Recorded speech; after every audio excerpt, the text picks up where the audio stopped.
Declaration of quorum, we got a quorum. Approval of minutes, we didn't have any minutes from last meeting, right, Brooke? That's correct. Any old business? Mr. Chairman, if you don't mind me doing this, I'd like to introduce someone to the board on the particular topic that's listed as the first subject under old business, proposed text amendment for training facilities. The gentleman seated across from me is Chad Essick. Chad works with the firm of Pointer and Sproul in Raleigh, Wake County. The county's had a long-standing relationship with his firm and with Mr. Essick. Mr. Essick is recognized as an expert in zoning law, and he agreed to help us with these zoning amendments, and the bulk of the work on them. And with that being said, I would turn the floor over to Mr. Essick. Well, thank you, and thank you for having me. I guess before we get started, I just want to make sure that the audio and visual is working well on the YouTube channel. Is okay. Just want to make sure, because last time we had some issues, so just want to make sure before we get started that everyone can hear me and hear and see the board. Chad needs to scoot up a little. You need to raise your voice a little. Me? Okay. All right. Hopefully I'm in the picture, but so just to give a little background for the board, as you already know, this text change came before the board at its July 15th regular meeting. The text of it was presented, and the board decided to proceed with hearing that text amendment at its July 29th meeting. At that meeting, the board recommended approval of the text change to the Board of Commissioners, or a favorable recommendation to the Board of Commissioners. Subsequent to that meeting, there were a number of folks that, as you will recall, it was broadcast using GoToMeeting, which folks had called in and signed in, and it was difficult to hear, and some folks were kind of talking over each other, and so there were some concerns about not being able to hear the meeting and what was said. There was also some concerns expressed about not being able to submit any comments regarding the proposed text change. So we decided, the county decided that it was appropriate to bring this back before you again and broadcast it via a YouTube video so that folks could hear a little bit better. And then also for the folks that we knew had expressed interest in this, we gave them the opportunity to submit written comments that would be included in the packets that were sent out to the board members at the end of last week that you received earlier this week. Subsequent to that, there was some additional comments that came in, and I know you all received revised packets today, or you should have received revised packets today. Brooks handed out a couple other items that were not in that packet, and I just want to cover those. One is a letter that came in after the deadline from Mr. Owens. You should have that in front of you, and I hope you've had a chance to review that. Secondly, there is an email transmittal from a lawyer at Smith Anderson in Raleigh named Toby Coleman. The first part of his email, the first page of his email should have been in the packet you received this afternoon, but the second page was cut off, and so we wanted to make sure you had a complete copy of that email that was transmitted. So with that, I want to make sure that all the board members have had a chance to receive and review the comments in their packets, as well as the comments that Ashley's handed out. If you have not or need some additional time to do so, we can certainly afford that, but I just want to make sure everyone's had a chance to review those.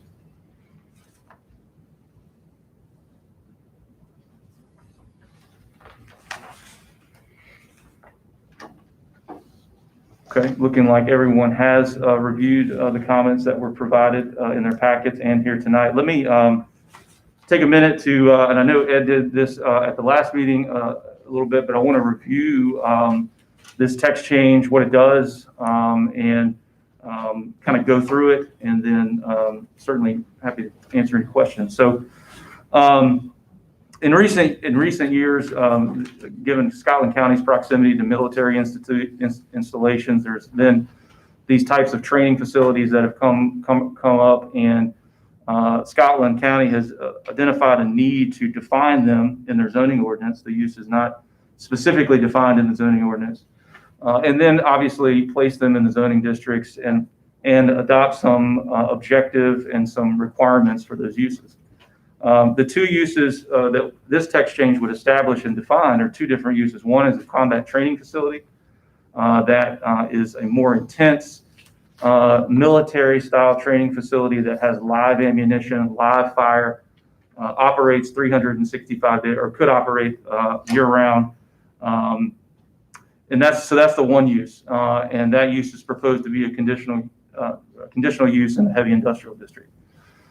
The county also thought it was appropriate to have a second use that is less intense, that only operates 180 days a year, does not have live ammunition or fire, and that can only have a simulated type of blank fire 60 days at a maximum per year. So those are the two uses that have been defined, with the tactical training facility being facilities that you'll read are obstacle courses, physical conditioning courses, rappelling towers, vehicular training courses. There's negotiation type training. So having two different uses because they're very different in kind of both the extent of the number of days, as well as one is having live fire as opposed to the other. So, and then you'll see in the text change some objective standards that we have proposed, looking at other ordinances and how other places have regulated either firing ranges or similar types of uses. One of those requirements for both of these uses is that you have a minimum acreage of 30 acres. In looking at that particular requirement, as it relates to tactical training facilities and the minimum 30-acre requirement, staff did an analysis of how many properties would actually qualify in the neighborhood commercial, highway commercial, and the light industrial districts of the county. And they identified 9 properties that would actually meet that minimum threshold. 2 are existing solar farms that are in active solar farm use. 1 is a asphalt and paving company. 1 is I believe, a Red Bluff Properties that manufacture homes, and 1 is the DGCI facility that you've heard. I think you've seen a lot of comments about, and a couple others along 74 that were a little over 30 acres between Laurel Hill and Laurinburg. And then you should have a map in your packet with push pins showing, generally where those properties are. So we're talking about a pretty small subset of properties that actually meet the 30-acre minimum requirement. So to the extent someone wanted to locate one of these facilities and it was not in one of those properties, they would have to go through a rezoning process. If it was over 30 acres, the commissioners would certainly have to consider that, and that would be a potential use as a part of a rezoning process in the future. So I point that out just to I know there was a lot of comments about there being thousands of acres that would be opened up, and based on staff's analysis, that's not the case. We're talking about a much smaller subset of properties. So in looking at these objective requirements, for combat training facilities, again, the more intense use, you have a minimum acreage of 30 acres, no facility closer than 300 feet from the adjoining property line. There's vegetation and buffering requirements and building and structure height limitations. Facilities, since there is live firearms that to be certified and permitted by ATF. Certain hours of that activity, unless it's authorized in the conditional use permit. And then if you look at the tactical training facilities, again, minimum 30-acre requirement, and building heights not exceeding 100 feet, certain natural vegetation that must be preserved. Importantly, noise level is measured from the property line where that facility cannot exceed 80 decibels. And again, these operations can occur no more than 180 days per year, and no more than 60 days per calendar year would be any sort of blank ammunition, firearms, or similar equipment. So, that is again, and this tactical training facility would be allowed in the industrial and commercial districts of the county, with the more intense combat training facility only being allowed in heavy industrial with a conditional use permit. So that's kind of a summary of the text change. We also, it eliminates a provision in the UDO, or excuse me, the zoning ordinance dealing with buffers that is kind of become antiquated and no longer necessary. I'm happy to answer any questions. I will say that we staff did review the comments. There are a few things that we might recommend that could be cleaned up. I will just note them, and board members, if you agree, you can certainly make that recommendation to the Board of Commissioners as a part of your recommendation. One of those being on looking at this text change. You'll see in section 14A1, 1C, or excuse me,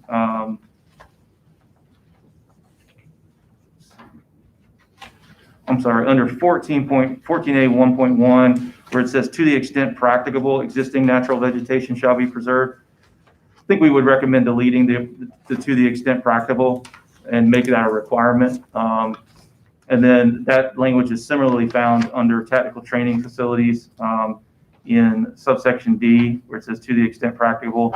Again, deleting that and making that existing natural vegetation a requirement, just removing some of the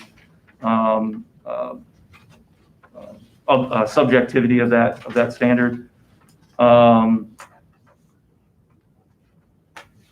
The other thing was there was some comments about ensuring that none of, whether it be live fire or blank fire, occur on certain holidays, New Year's Day, Thanksgiving, and Christmas Day. We think that comment is certainly appropriate, and could add that as a under both uses. And then lastly, there was some comments or some questions about the ability to track the 60 and the 180 days of uses for the tactical training facility. So, adding some language to the text change that would require the operator to submit a written report by January 31 of every year that they have in fact operated under those thresholds. We think that's an appropriate thing to add to the text change if the board believes it is, or believes it's necessary. As a practical matter, I think they would have to demonstrate that in order to stay in zoning compliance anyways, but just something to consider. So with that, I'm happy to answer any questions or provide any additional information I can.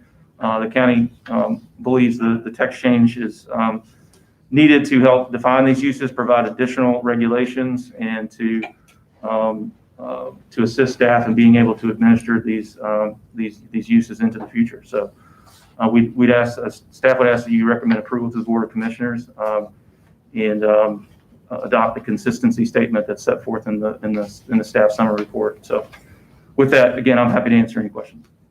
Mr. Gibson brought up a point about no firing between 7 p.m. and 7 a.m. When police officers trained, they have to fire at night. Yeah, so that requirement is for the combat training facilities, and it would allow, it says no firing or explosive training shall occur daily between the hours of 7 p.m. and 7 a.m. unless specifically authorized by the conditional use permit with the conditions to mitigate the adverse impact. So with that language, I think if someone came in and they said, we need to be able to do that during the evenings, it could be something that was approved as part of that conditional use permit, and could, in the appropriate circumstances, be allowed. Yeah, I went through and let's make sure I'm sorry. I want to make sure, since you're the furthest from the mic, I want to make sure everybody can hear you. Okay. Can everybody hear me okay? Okay. So I just went through this, looking at this line by line of things, and that did, I was wondering about the law, because it is a state requirement that, because law enforcement is considered part of this combat training as well as the tactical training as one of the subcategories for the for the nighttime firing, and this is a requirement. So that would be something that would be out of necessity, not that they want to be out there at night. But in any event, I was curious, as building a structure that can't exceed 100 feet. 100 feet is around 10 stories high. And I was curious as to just why the number 100 feet come up as a limit of what it would be. I mean, 100 feet sounds high to ride by the middle of nowhere and see a big building sticking up. Well, that was deleted at 50 feet put beside it. You see that? It's still in the one we got today, new one, 100 feet.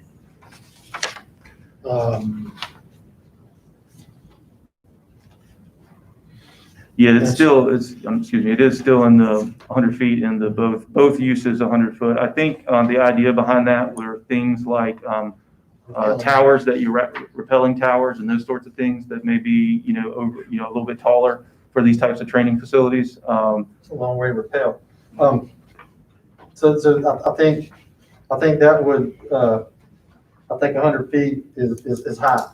I think that would be something that would need to be, I think, looked at, and that's just one point.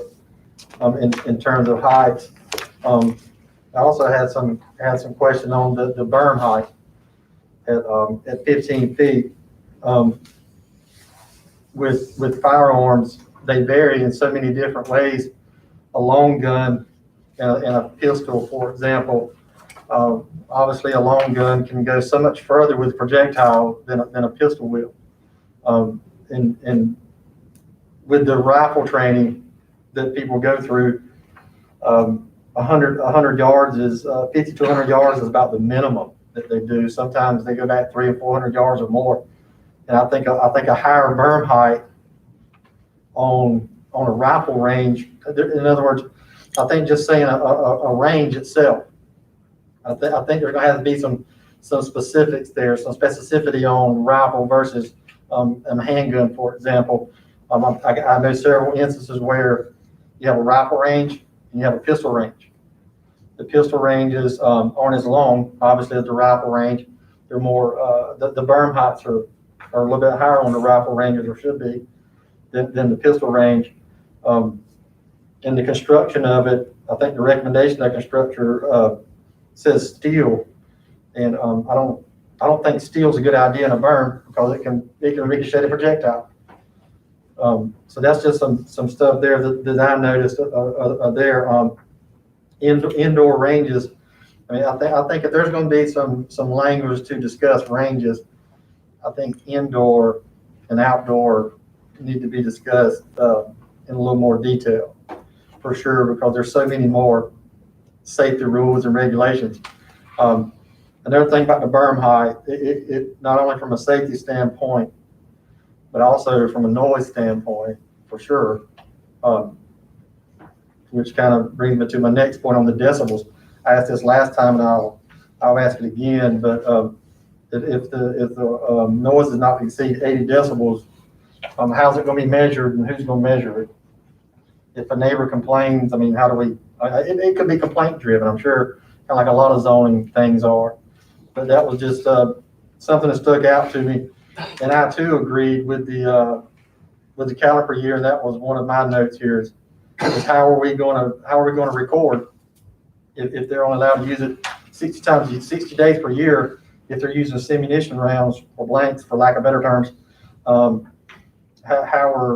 are we going to keep up with that? How are we going to know? And I guess, how will we police that? But yeah, the two terms in combat training and tactical training, there's some similarities and there's also some differences. But those are just the things that I noticed that I think would need to be looked at. For example, I wrote down pistol range. I would probably recommend 20 feet on a pistol range and 30 feet high on a rifle range. Because in a rifle range, if you're familiar with that, if you're a long distance away, you're not aiming directly at the target, you're aiming above it if you're a long ways away. So your berm may need to be higher on the rifle range. I know when we were shooting 400 yards or more, we weren't on a target. We were or tell them how from back there, like about this far above it, but it could be more, but, I think there's some things in here that need some attention for sure that I've mentioned. In particular, those things. And I'll follow up. I'm not too concerned about the 100-foot height. If you've ever spiked up a 40-foot pole compared to 100 feet, it's not that big a deal, in my opinion. But I appreciate that 100 feet as being tall. I was concerned about the berms too, but are there not numbers, specifications that we can get from the federal government and other shooting ranges that actually say what they have recommended? And if they're amateurs that are shooting versus professionals that have spotters, your concern about wayward bullets, I think, is well taken. My next question is, if you have a rifle range like that and you're a contractor or government, do you not have certain regulations that the rifle range has to meet for the federal I government? guess that would be ATF. The ATL? Yeah, and just to be, this berm language came from some other ordinances that regulate shooting ranges and berms and that sort of thing. So that's kind of where we kind of looked at it from.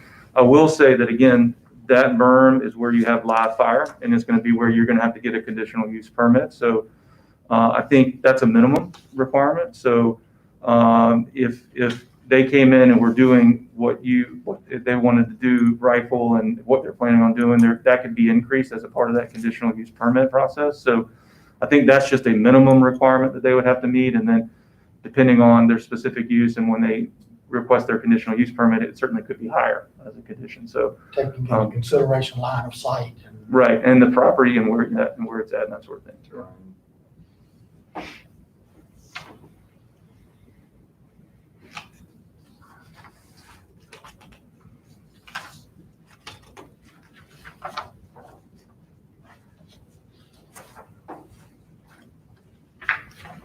And to your question regarding, the reporting on this 60-day requirement, I mean, some language that could be added to the end of, at the end of the tactical training facility section. An annual report shall be filed by the facility operator with the county by January 31st of every year, indicating how many days for the previous calendar year the facility was in operation and was used for blank ammunition, firearms, grenade simulators, or similar equipment. Making the operator of those facilities submit a report to the county certifying those days and confirming it with the county. We can certainly add language to that effect if that's something that the planning board would like to recommend that the Board of Commissioners do.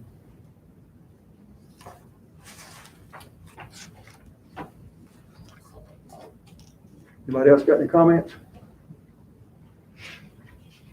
A lot of things going through my mind, but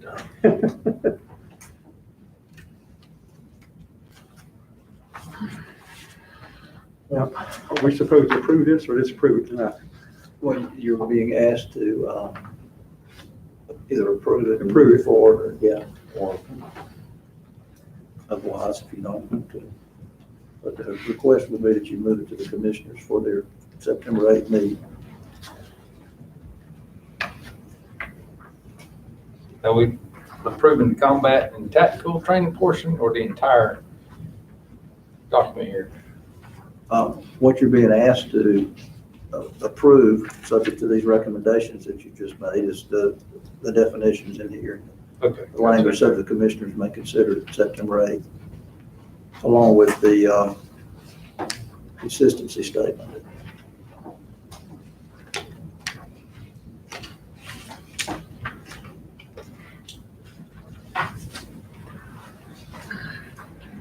I've made notes about, and I'm sure Mr. Essex has too, about the comments that various board members made, and we will certainly pass those along to the board too. So yeah, again, this is a recommendation. This board, as you know, is an advisory board to the Board of Commissioners. So this would be a recommendation to approve, if that's what it is, a recommendation that the text change be approved, but we ask the board to to consider these 4 or 5 things that you've mentioned. And, you know, they can take those into consideration when they consider the text change at the public hearing. It is our job to consider, we were talking about this early, basically the technical aspects of requests for text amendments. And I think if we just consider the black and white and not allow emotions to get involved in the technical end of it, which again is our job, we are the technical part of this. We can indeed present this to the board with recommendations and let them act on it from there.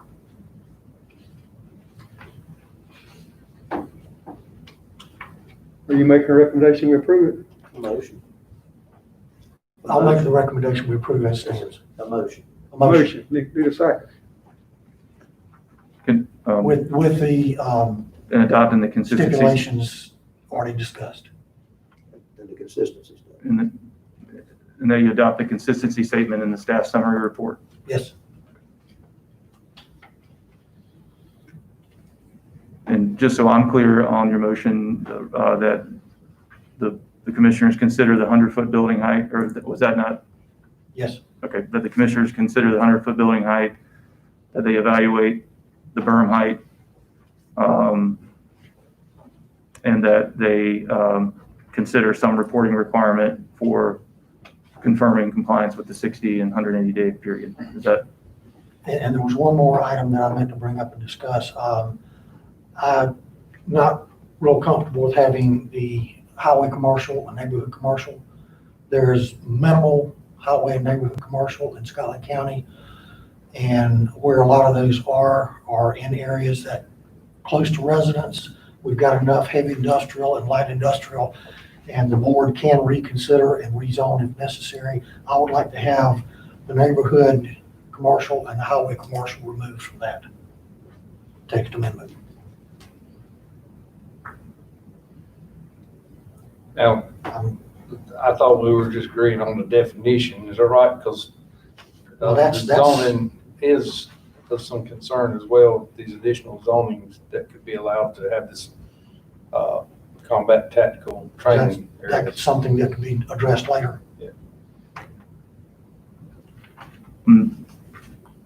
Not sure I understand the question, I guess. Okay. Currently. So the way the current draft is, Recommendation for tactical training is heavy industrial, light industrial, neighborhood commercial, and highway commercial. with a requirement that has a minimum 30 acres, so you, And I don't see the need to have the highway or neighborhood commercial in there, considering all the where most of those facilities, those zones already are. If you look at the map, they're very small. They're not in places that I think would be recommended to rezone anyway for this facility. So I would like to get that, like, you know, I don't know Robert's rules on making this stuff at all, to be honest with you. I was just trying to make some clarity when I asked my question before, is what he just made a motion on was just to prove the definition of what a combat tactical training facility is, or we actually making a motion for the additional verbiage and saying that, you know, it's permitted by right in these other zoning areas like neighborhood commercial, light industrial. So if he makes that motion now, is that us accepting that, or is it just for the definitions of combat tactical training? the motion, as I understood it, was you make a recommendation to the commissioners on the entire text change. Right. On the definitions. So and the whole entire document, not just the definitions of what a tactical and combat. That's right. You make a recommendation to the Board of Commissioners on the entire text change, and if there are certain recommendations you want them to consider, and they're considering the text change, you can certainly do that. So we need to probably go through this entirety prior to suggesting a motion, right? Actually, two different documents that I've had. One has highway commercial for tactical, and this most recent one we got today does not. So, yeah, it's my recommendation to remove the neighborhood commercial. Yeah, Can I doing ask, fine, Bill. Hey, Bill, could you call me back in about an hour? I'm in a meeting. All right, thank you. can I ask why these other additional zoning areas are to be included? Where did this come from? Why so many? Which section are you looking at? Those four. 14A.2.1, that the training facility shall be permitted by right in accordance with a valid zoning permit only in the neighborhood, commercial, light industrial, heavy industrial zoning districts, provided providing conditions are met. Well, again, I think those are your non-residential districts. Those are commercial and industrial zoning districts. Again, they are subject to a 30-acre minimum. So as I mentioned earlier, currently in the county of the light industrial, heavy commercial, and neighborhood commercial, you only have 8 properties that would even meet that minimum 30-acre requirement currently. So if somebody wanted to come in and do one of these facilities, and let's say they were able to assemble 30 acres that was zoned RA or some other non-commercial district, it would give the commissioners the flexibility to say, okay, we think that facility is okay, and we like the neighborhood commercial designation because we don't want all this industrial activity there. Or they could, it gives flexibility in what commercial zoning district it goes in, but it's still going to have that minimum 30-acre requirement. So, you would, I think it's a policy thing, or you can allow this in your industrial and commercial districts subject to this minimum acreage requirement, which currently there aren't many properties that even qualify. So if somebody's going to come in and ask to do one of these facilities, they got to be larger than 30 acres, and it gives flexibility on what commercial or industrial zoning district it's put into. So that's the reason for all 4 of those being listed. I mean, I realize the 30 of the properties get combined every day to increase acreages or decrease to do, a division. I just didn't know why we had to have so many to clarify that. And we also refers to a zoning map. I assume this is right, even though it says this map is not for official use. The label is Scott County zoning map. Was this created overnight? I've never seen one So, in public. yeah, this map, you're referring to Yes, sir. this map that was attached to Mr. Coleman's letter. So my understanding is the county is currently going through a transition to create the digital map for their zoning designations. And so this map is not completely accurate. So for example, you're looking at that circle around the Deercroft neighborhood where that shows light blue all around it. Yes. There is only a sliver of highway commercial along the frontage of that that's actually highway commercial. All the rest of that blue is either open space or residential. So when it transferred over into the system, because it was one highway commercial, it transferred it all. And so again, this isn't an official zoning map. And so that's why staff did the analysis to see, okay, if we adopt this text change, how many properties meet the 30-acre minimum requirement in light industrial, heavy commercial, and neighborhood commercial? And we, again, identified only 8 properties in the whole county that would meet that requirement. That would meet the requirement today. And I'm all for zoning and understand what it does. These facilities, I think, are great. And we need them. There's a lot of requirements for something so major. It's kind of made in short time, in my opinion. I know we need some guidelines. Is there conditional use permit is just really not an option in this situation? Because to me, it gives neighbors more power and it gives the county more power as far as regulating what different industries or zoning. It gives you so much power to, regulate the stuff. Well, again, this is certainly a policy discussion for the county to have on how they want to regulate the uses. I will say, for the more intense military facility that's 365 days a year, that's that's live ammunition. It is a conditional use.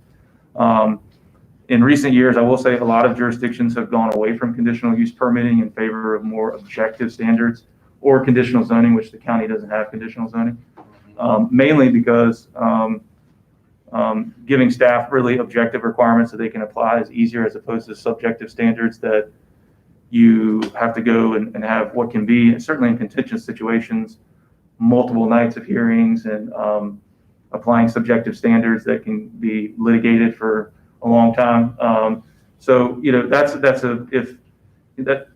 that's a policy decision the county can make. And if the commissioners decide they want these to be conditional use permits, this less intense use, they can certainly do that. I think there's certainly pros and cons to that approach. I think, but again, that's a policy decision that the commissioners can make. So can we, since we're just more or less advisory board and really what we say doesn't finally go because it's got to go for the commissioners, can we suggest them considering maybe conditional use permit in these zoning areas? That can, if the board, that certainly, if this board would like to ask them to consider that certainly can be part of your recommendation.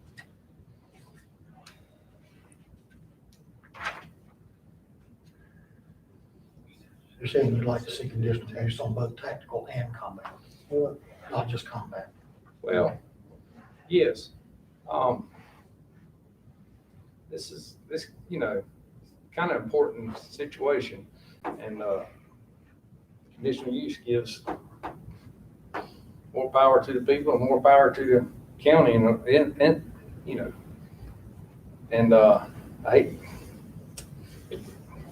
you make certain rules, and sometimes in life you look back a year later and you kind of wish you hadn't done it that way, and you find out that that may not have been the best option. So my thoughts is leave something there where you have some flexibility, where you still have some control of the situation. 14A 1.1, number 9. I'm reading it correctly. It says the facility shall be subject to such conditions attached to the conditional use permit as may be appropriate and supported by evidence in the record. Is it already saying it's going to be a conditional use permit? So that's referring to the combat training facility, the more intense use.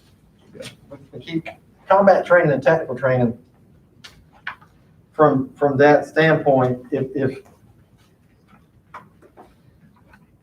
If there was just an adopted set of rules you're going to operate by, which is what this is, and if a group wanted to go there and operate under the rules, which is lesser than what they're doing, for example, if this facility is and operating on these rules can do live fire and can do this and can do that, if a tactical training group want to go there and do lesser, then what would be wrong with them going to a place where they could do either one and operating it?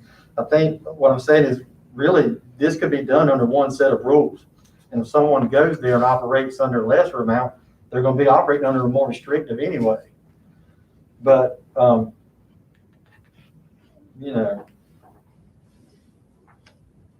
Okay.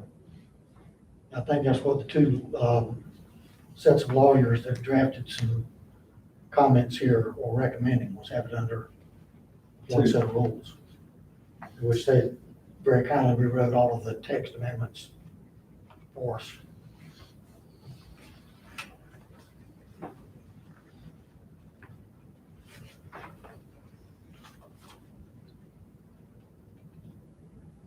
Because yeah, when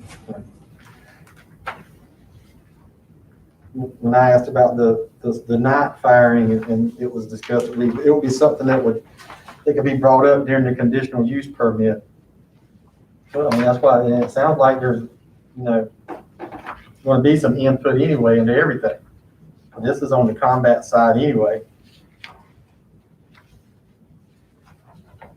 But when somebody comes in and asks for a rezoning, we set the conditions on it. Yeah.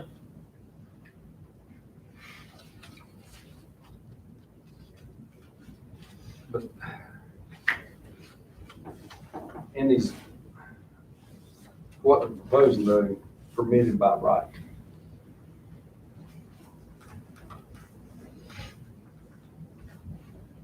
I have a motion by Mr. McMillan just sitting there floating. We'll withdraw that motion pending other discussion. I feel like that there's other stuff needs to be said. And I'll withdraw that present time. I'd like to see the stuff we discussed tonight, those things revisited and the other stuff, you know. So let us see that wording, how it would be worded, how it would be done. Let us see that in this context and then kind of go from there. That way, I think it would answer we would see how it would read and give more time to review it too at the same time.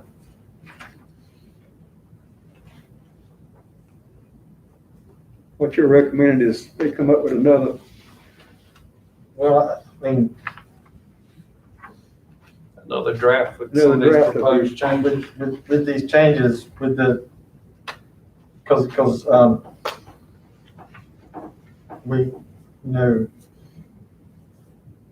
the berm height, for example, 15 feet. You know, it might not take much to go over that at 100 yards with a rifle. no, So, that's what I mean is if we could see those changes here, but, you know, it's a change to be discussed and considered. It's all our recommendation anyway, so they could ultimately pass what they deem appropriate. But, I mean, I do agree there needs to be some guidelines to operate by.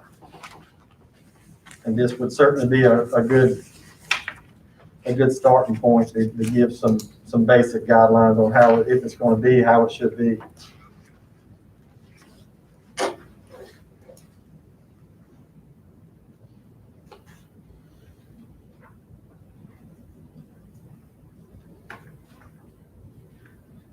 or you said not act on it tonight and wait to come back? I mean, there's, with the looking at to the extent practicable, I mean, a 50-foot buffer of vegetation, I mean, what's vegetation? Is it weeds? Is it hardwood trees? I mean, what is it? Yeah. And then we discussed 4 or 5 other things, and you got a total of 6 or 7 things there. And I know you're taking notes, but for me, it would be easier to look at with these recommendations kind of going forward, to see them in here, see how it reads, and see if it's going to look practical or not. I think I understand what you're saying. I think to some extent you may be bleeding over into policy making that is ultimately up to the Board of Commissioners. I mean, I think if you have the concerns you have, they get expressed to the commissioners and you advise them of what your concerns are, and then they make the decisions about if there's an issue about the berm height or whatever. So we could maybe say, because I know the decision we make tonight is not the final decision, because it's such a. That's correct. Can we not just say, hey, y'all guys might want, the board might want to consider relooking at some of this verbiage?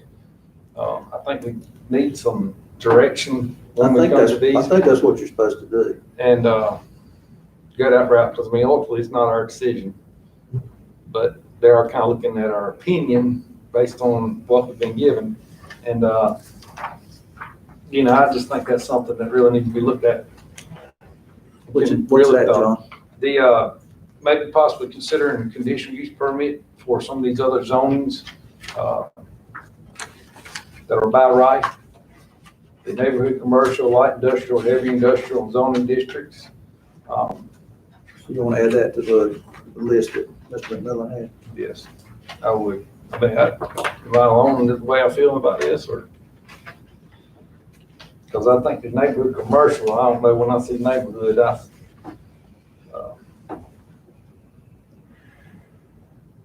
and to be honest with you, being that this is the first full-size map I've ever seen of any zoning in the county, I'd love to have a lot of time to study about it. Of course, didn't get mine till late this afternoon, but,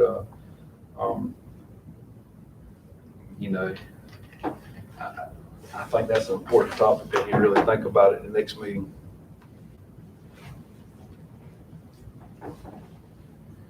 What zoning map you mean? I know the zoning map, isn't there a final one that's gonna be, adopted this coming year? I think there were, Early year. I'm not sure what the time. This map here is from 73, I think. Is it? What? That's when the county was zoned in 73. I think that's my understanding is this map is an initial attempt to digitize the zoning, and there's some things that are not entirely accurate about some of the zoning. So So, that's the. for example, like this large area of blue right here, my understanding is only a portion of it is actually highway commercial. Most of it's owned residential, but because a portion, if you have property that's split zone, when they transferred it over, it showed everything as being zoned that way. So that's why, again, staff tried to do some analysis of identifying, okay, how many properties do we actually have in those 3 zoning districts that are 30 acres or more? So, I mean, that's a lot of blue there, and I don't know, that's a lot of land there to be inaccurate on. I'm not criticizing the map, I'm just saying, you know, it's what we're looking on, that's what we got to base the judgment on. And, you know, I see us making our comments and suggestions for the county commissioners meeting, and that's where a lot of this will be decided, and I guess the public can speak then. But I think that's a concern that they need to consider it and be the conditional use for those zonings for this type of business. You're saying for both Yeah. combat and training, tactical training. You see, I never was in the service. And I read the descriptions of what combat and tactical training facilities are. But I also take assumption that these facilities are privately ran and owned, and that they would have to kind of meet, I would assume that they meet some kind of, you know, military requirements, and they've been reviewed in the background and checked and did, you know. I've heard people may have concerns about some management of the businesses and the training facilities ran, but I mean, I'm just taking the assumption that our federal government's smarter than to just let anybody over here come over and just kind of train. You know what I mean? So, I don't know. But you're right, it's saying both definitions for practicality, tactical and combat, say a privately or government-owned facility. So if the sheriff's office wanted to go build a new range somewhere, they would have to abide by this. So would the police department. There are minimum requirements for the state requirements for ranges that could be used as guidelines for sure. If someone was to want to build a range, then the criminal justice training standard and the sheriff's standard will come down and inspect it and make sure it meets our guidelines. I would figure that the federal government had the same thing. But with there being so many different variations, it's be a lot easier to read if I could see the stuff in final. But I agree, it's a starting point. Definitely give someone some by definition. But I agree with you on the zoning part.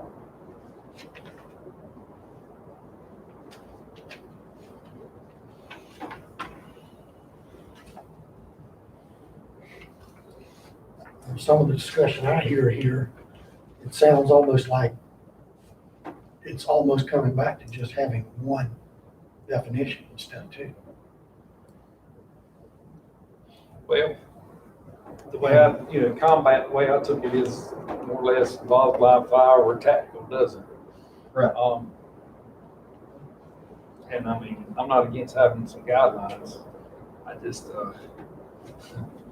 always hesitant to make something that I can't undo and regret later.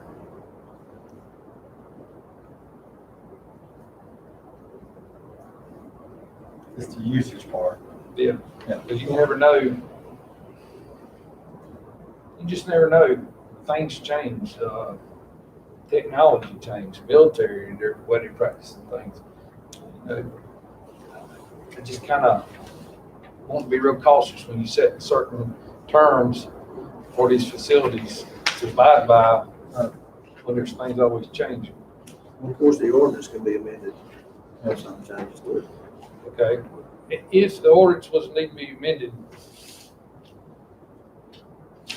all right, when you say that, say if something else that we didn't cover comes up about that citizens are complaining about that the facility is doing, would they not just continue to be able to do it until somebody brought it up to have a meeting plan to change the ordinance? Well, the commissioners will be able to do something if they're not in compliance with the permit, whatever they have obtained. If they're out of compliance, then that would be up to the commissioners or staff for the commission. Maybe I'm playing devil's advocate here, but what if they're doing something that wasn't out of compliance, but yet was a great nuisance or something, you know? Or nuisance. Well, I say nuisance, but I mean, I don't know. I can only imagine what may ever happen. Maybe a light that was so bright that it was affecting the neighbors and their way of life or something at night or something. You know, that could be a nuisance as well too. I mean, I'm just throwing things out there, you know.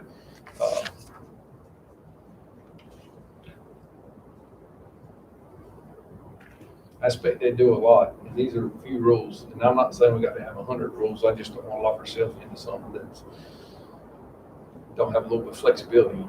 And that's the point with the lights, because there's nothing in here to talk about. I was just trying to come up with something that didn't make a noise or wasn't a projectile flying at you. So the only thing I could think of it on the spur of the moment was light or something, you know. I know it's a little crazy sounding, but I was just trying to come up with something that might be unusual that would be a nuisance to the community.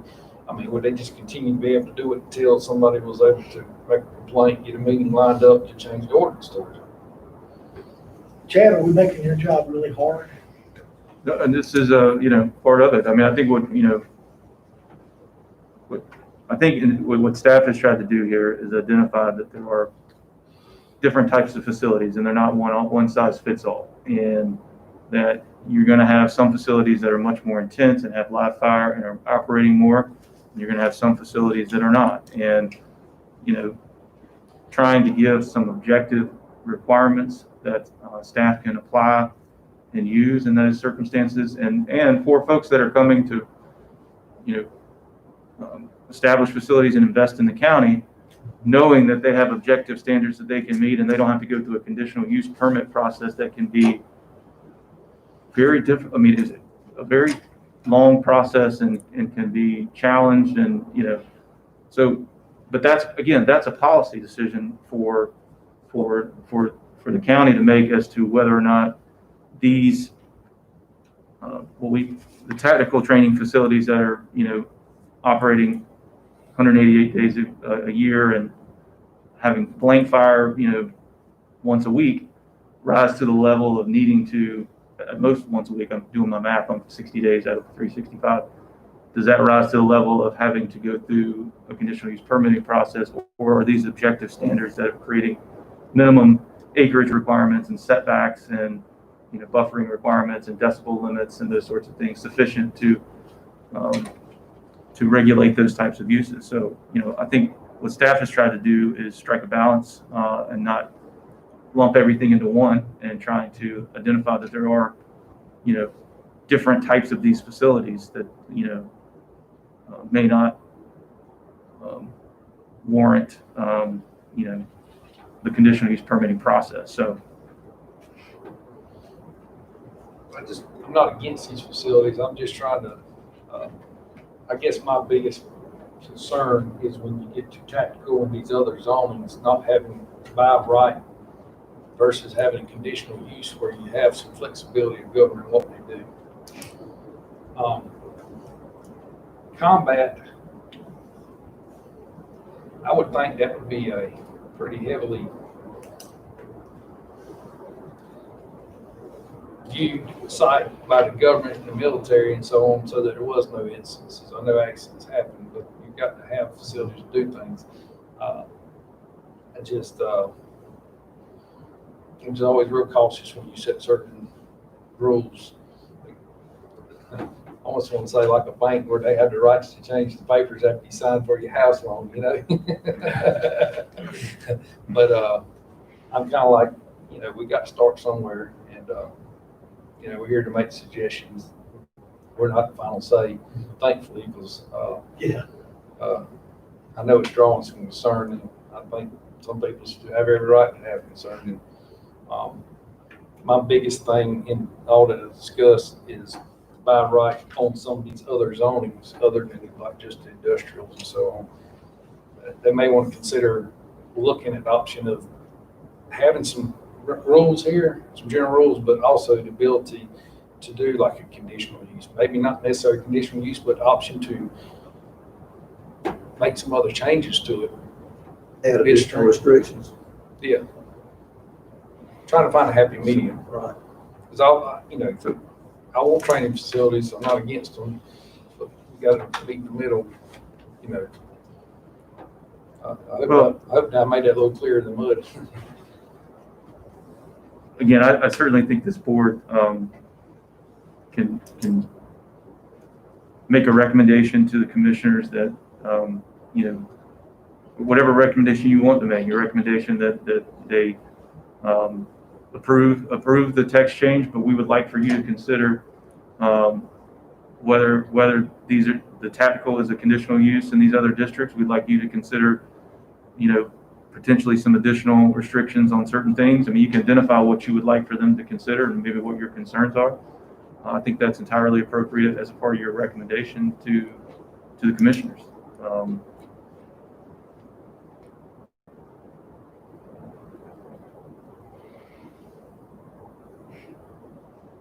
That's your motion. I mean, you mentioned maybe rewording some of this and looking at it again. Is that something y'all want to still consider, or do we want to make a motion to accept this with all these comments that we made? Because I mean, we might do this for 3 more meetings, but we're That just, may be what it takes. and then maybe we're an advisory board, and I guess we got to figure out where we want to go. If we don't want to bleed over into policy making, so if we're to take this with our recommendations and your recommendation, I said that motion about the zoning part, then that's our recommendation to the commission. It would be nice to see again, but so we might bleed over into policy making in there. So I think. I mean, I agree with you on that, with these recommendations, with the part about the rights. I agree with you. Because ultimately, it's up to them, Yes. and they're going to have to face the public where we didn't. Well, And we're having to make our decision based on what we've been given and what we discussed. And I think we all have certain concerns, but all our concerns are not going to be addressed the way we want them to. So if we can get the majority and hope for the best at the next meeting that these other issues are addressed. I think you made a valid point earlier when you said land can be combined, it's combined all the time. So I think what you said a while ago would ask you whether the motion was worded, I think, the way And I'm going to make a comment. I am for training facilities, but combat, it's 30 acres, kind of too small of a piece of property I don't know what I want to do during a combat training facility. I mean, it's 30 acres, something that might want to be considered to be increased in combat zoning. That's one of the things conditional use permit would also. That's right, because they got to have conditional use permit as with the guideline. Okay, it's been a long day. You're right, I got you. Yeah, that's something can be addressed in that. In order for the commissioners to move forward with doing something to the ordinance, they need to have something recommended to them. If it doesn't if it doesn't move forward, then there'll be no way to address anything until I missed it. So I guess we need to consider, do we want to go to another meeting about this, or do we want to improve our comments or suggestions for them to review at the next meeting and then move it up the chain? Well, I think if someone has a recommendation and they have our concerns, then Not much more we can do, is there? yeah, that's what I'm saying. I mean, we can kick the can down the road and talk about it again, and then go down another month or two. But if we don't give them something, like you said, they're not gonna have anything to consider. I mean, I agree with you, what you said a while ago, but, you know, just by right. So, I mean, that's why I said, if that was your motion, I'd agree with it. With our recommendation tonight.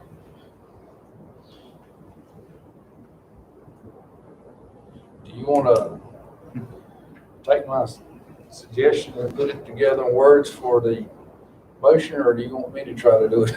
I mean, I could try to do it based on my notes here. What I understood the discussion to be was that I don't want to, you are making a motion to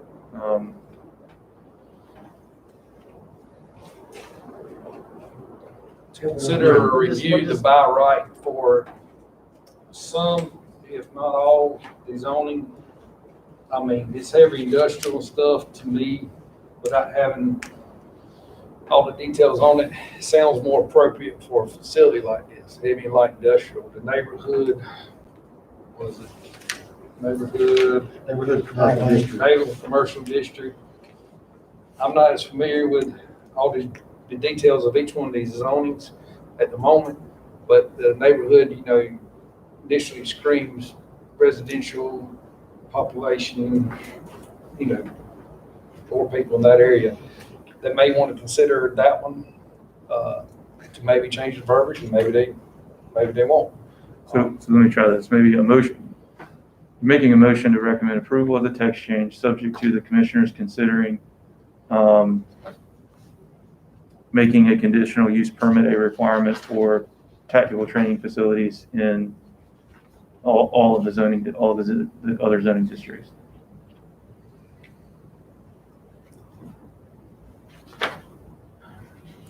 As well as, You want an additional use on residential I agriculture? kind of, that's something Is that, that what you're saying? that's what I kind of feel like versus the industrial and light industrial, because I mean, you're already in the area to me that could probably sustain that kind of business. When you say neighborhood, commercial, to me, you get a little closer to population, you know? That's the biggest one I would have concern with. I'm not sure why you put a conditional use on residential. Commercial with the tactical. Well, you got, that's why I was suggesting you take the neighborhood, commercial and highway commercial completely out. Okay. Just remove them from the equation altogether, you get heavy industrial and light industrial. Could he not make a motion for that? And I could also maybe want to consider going to conditional use for the neighborhood commercial. Could you? let me see if I can, He's talking about removing the neighborhood commercial and the highway commercial from the zoning to be able to have a tactical combat training facility. Combat is only heavy, according to this. Yeah, right. But tactical is all four, and I think 2 of those need to go. or in the alternative, a conditional use in. Or at least the neighborhood commercial. Now, For those four. unless I'm looking in the wrong section of this packet, is highway commercial still listed in that?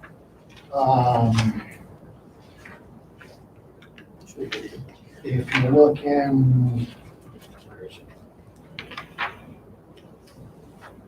it? No, I'm looking at 14A.2.1. Tactical training facilities also be permitted by right, only in accordance with the valid zoning permit, only in the neighborhood, commercial, light industrial, and heavy industrial zoning districts. I didn't see the highway commercial. If you look at the summary, the very first page of the memo, Okay. There, it does say there, it's not in the text, but it's in that second paragraph. It says neighborhood highway light and heavy. So there may be a little bit of miscommunication between the text and what we've got in the memo.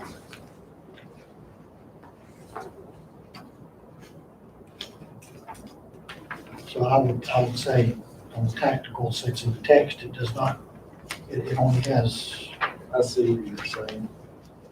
I was looking in yeah, I would, from the text amendment, I would suggest removing neighborhood commercial or conditional use as you suggested. Whichever the county commissioner. would be John, you mentioned a third option a while ago, adding additional restrictions. Is that consistent with what you're saying now? Or it could be, as another option? I would say, his choice, possibility of removing, possibility of changing to a conditional use, or a possibility in that neighborhood zoning, neighborhood commercial to maybe set more restrictive. Just things to consider. Because they're the ones who's going to make it what it is. We're just suggesting. And So is that the motion? I'm comfortable with that. Did you get that, Sam? Yeah, motion is a recommendation to approve the text change.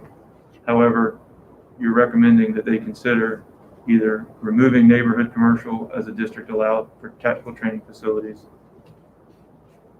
or requiring it to be a conditional use in that district, or implementing additional restrictions in the neighborhood commercial district for tactical training facilities. That's what I understood the summary to be. Sounds good to me. We've got a motion, I need a second. Did that include the other things that we talked about earlier with the consideration of the berms and the other things that they would recommend you to look at too? We'll transmit that to them. Transmit the berm height and reporting requirements, was that? Define vegetation. I'll second. Got a motion, and a second. All in favor, say aye. Aye. All opposed? Motion carried. Everybody take a deep breath. Got any other business? Or is that the air conditioner? Got any other business? I need a motion, we adjourn then. So moved. Second. Second. Everybody in favor? Aye. Motion carried, we adjourn. John, have you read what's there with neighborhood commercial and some of the other things? I got that packet. Neighborhood commercial, like barber shops and beauty shops,